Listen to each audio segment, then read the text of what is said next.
आजची सगळ्यात मोठी बातमी आहे। लोकशाहीचा उत्सव आज साजरा होणार आहे, कारण राज्यामध्ये लोकसभेच्या दुसऱ्या टप्प्यातील आज मतदान आहे आणि देशभरामध्ये 89 जागांसाठी आज मतदान होणार आहे। महाराष्ट्रातील 8 मतदारसंघांचा यामध्ये समावेश आहे। तर आज लोकशाहीचा उत्सव साजरा केला जातोय, कारण मतदार राजाला आपला जो खासदार आहे तो निवडण्याची संधी आज आहे आणि मोठ्या संख्येने मतदार राजानं बाहेर पडावं, आपला खासदार निवडीसाठी मतदान करावं असं या ठिकाणी आवाहन केलं जात आहे निवडणूक आयोगाकडून। दरम्यान कुठे कशा लढती आहेत ते आपण या ठिकाणी बघू शकतोय। ज्या लोकसभा मतदारसंघांमध्ये आज महाराष्ट्रामध्ये मतदान होते त्यामध्ये मराठवाड्यातील 3 मतदारसंघ आहेत, हिंगोली, नांदेड, परभणी या ठिकाणी प्रमुख लढती आपल्याला पाहायला मिळाल्या होत्या आणि या 2 दिवसांपर्यंत इथं जोरदार प्रचार सुरू होता आणि या प्रचाराच्या रिंगणामध्ये पंतप्रधान मोदींपासून ते राज्यातील जे मोठे नेते आहेत शरद पवार, उद्धव ठाकरे हे सुद्धा निवडणुकीच्या प्रचाराच्या रिंगणामध्ये उतरलेले होते। राहुल गांधी ही महाराष्ट्रामध्ये येऊन गेलेले आहेत आणि अशा पद्धतीने प्रचार या ठिकाणी जोरदार करण्यात आला आहे आणि त्यानंतर आता दुसऱ्या टप्प्यासाठी आज मतदान होतंय। त्यामुळे किती मोठ्या संख्येने आज मतदान केलं जाणार तेही बघावं लागणार आहे, कारण दुपारच्या सुमारामध्ये ऊन वाढतं आणि त्यामुळे सकाळच्या सुमारासच जास्तीत जास्त मतदारांनी बाहेर पडून आपला मतदानाचा जो हक्क आहे तो बजवावा असं आवाहन वारंवार केलं जात असतं आणि त्यामुळे आता सकाळी सकाळी किती मोठ्या संख्येने मतदार बाहेर पडणार आणि मतदान करणार, आपला जो खासदार आहे तो निवडणार ते बघावं लागणार आहे। दरम्यान हाय व्होल्टेज ड्रामा ज्या अमरावतीमध्ये पाहायला मिळाला होता, अमरावतीमध्ये आरोप प्रत्यारोपांचा सिलसिला पाहायला मिळाला होता आणि त्याचबरोबर एक वेगळंच चित्र या ठिकाणी होतं।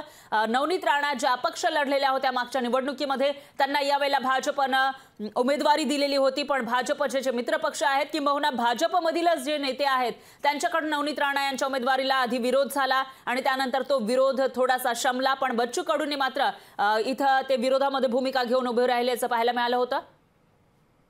ಮಾತಾಡಬೇಡಿ, ಆಮೇಲೆ ನಿಮಗೆ ಒಂದು ಚುನಾವಣೆಗೆ ಒಂದು ಹಕ್ಕಿದೆ, ಅದನ್ನು ನೀವು ಉಪಯೋಗಿಸ್ಕೊಳ್ಳಿ, ನೀವು ಮತದಾನ ಮಾಡಿ, ನಿಮ್ಮ ಮನಸ್ಸಿನಲ್ಲಿ ಏನಿದೆ ಅದನ್ನು ಎಕ್ಸ್ಪ್ರೆಸ್ ಮಾಡಿ।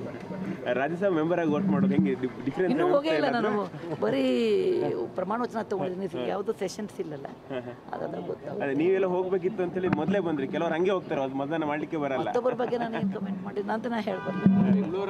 ನನಗಿಂತ ಹೆಚ್ಚು ನಾರಾಯಣ ಮೂರ್ತಿ ಅವರು ಹುಷಾರಿಲ್ಲ, ಆಸ್ಪತ್ರೆಯಲ್ಲಿದ್ದರು, ಡಿಸ್ಚಾರ್ಜ್ ಮಾಡಿಸ್ಕೊಂಡು ಓಟ್ ಹಾಕ್ಸಿ ಮತ್ತೆ ಮನೆ ಕರ್ಕೊಂಡು 50% ಆಗುತ್ತೆ ಮೇಡಮ್, ಯಾವಾಗಲೂ ಇಲ್ಲಿ ತುಂಬಾ ಕಡಿಮೆ ಆಗುತ್ತೆ ಅಂತ ಹೇಳ್ತಾರೆ ಬೆಂಗಳೂರಲ್ಲಿ। ಏನು ಹೇಳ್ತಾರೆ ಬೆಂಗಳೂರು ಜನಕ್ಕೆ? ಏನು ಹೇಳಬೇಕು, ಎಲ್ಲರಿಗೂ ಹೇಳಿ ಅದು ಒಂದೇ ಹೇಳೋದು, ದಯವಿಟ್ಟು ಮುಂದೆ ಬಂದು ಮತದಾನ ಮಾಡಿ। ವಿದ್ಯೆ ಇದ್ದಷ್ಟು ಜನ ಮತದಾನ ಮಾಡೋದು ಕಡಿಮೆ ಮಾಡ್ತಾ ಇದ್ದಾರೆ, ಅದಕ್ಕೆ ನೀವು। दरम्यान अधिक माहितीसाठी आपले प्रतिनिधी कमलाकर बिरादार हे आपल्यासोबत नांदेडवरून जोडले गेले आहेत, तिथेही काय चित्र ते आपण त्यांच्याकडून जाणून घेऊयात। कमलाकर, काय सांगाल?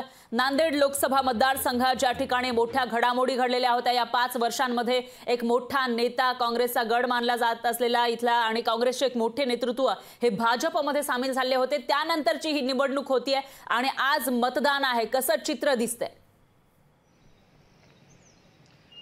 नक्कीच बरा, मागच्या 5 वर्षामध्ये जर बघितलं तर महाराष्ट्रामध्ये मोठ्या राजकीय घडामोडी घडल्या, मात्र नांदेडमध्ये सर्वात मोठा भूकंप म्हणावा लागेल काँग्रेससाठी की माजी मुख्यमंत्री अशोक चव्हाण यांनी भाजपमध्ये प्रवेश केला आणि याच वर्षी 2024च्या या लोकसभेच्या निवडणुकीच्या अगदी तोंडावरती हा प्रवेश झाला आणि तर गेल्या वेळेला जेव्हा जर बघितलं तर 2019च्या निवडणुकीमध्ये अशोक चव्हाण आणि भाजपचे प्रताप पाटील चिखलीकर यांच्यामध्ये चुरशीची लढत झाली आणि काँग्रेसचे अशोक चव्हाण यांचा दारुण पराभव या ठिकाणी झाला। जवळपास 44,000 मतांनी अशोक चव्हाणांचा पराभव प्रताप पाटील चिखलीकरांनी केला, मात्र यावेळेला प्रताप पाटील चिखलीकर यांच्यासोबत अशोक चव्हाण हे स्वतः त्यांच्या सोबत आहेत आणि जर काँग्रेसकडून बघितलं तर माजी आमदार वसंतराव चव्हाण यांच्यामध्ये चुरशीची लढत आपल्याला या ठिकाणी पाहायला मिळाली। तर 2019च्या निवडणुकीमध्ये वंचितने जवळपास 1,62,000 मताधिक्य घेतल्यामुळं कुठेतरी काँग्रेसला हा मोठा फटका बसलेला होता आणि यावेळेलाही वंचितचे ॲडव्होकेट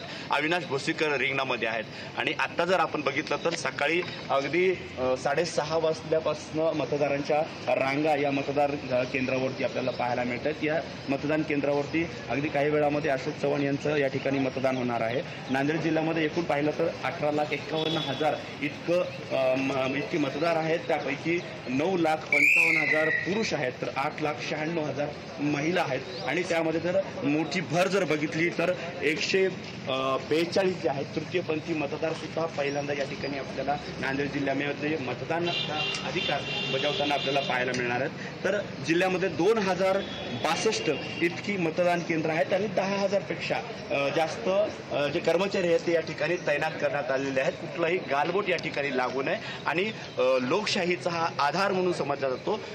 या ठिकाणी मतदान जे आहे ते शांततेत पार पडेल यासाठी सर्व यंत्रणा जी आहे प्रशासकीय यंत्रणा या ठिकाणी सज्ज झाली आपल्याला पाहायला मिळते। निश्चितच कमलाकर, लोकशाहीचा हा उत्सव आज साजरा केला जातोय। जो मतदार राजा आहे त्याला आपला हक्क बजवायचा आहे आणि त्याचबरोबर आपला प्रतिनिधी निवडायचा आहे। त्यामुळे मोठ्या संख्येनं सकाळपासूनच मतदार राजा घराबाहेर पडताना दिसतोय।